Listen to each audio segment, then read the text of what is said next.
मुस्तफा, आपकी टांग। हाँ यार, मेरी टांग, क्या करूं मैं इसका।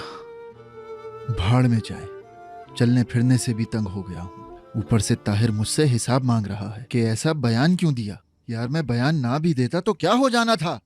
वेदात इस जुर्म से बच नहीं गया। कानून और पुलिस के हाथों से उसके अपने बंदों ने ही बचाया है। लेकिन जरा रुकें, अब देखते हैं कि मेरे हाथों से उसे कौन बचाता है।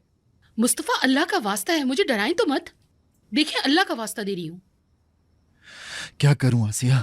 हाँ, क्या करूं? जाके विदात को गले लगाऊं और कहूं, वाह शहजादे, क्या काम किया है। इस जुर्म से इतनी आराम से कैसे बच गए, कमाल है।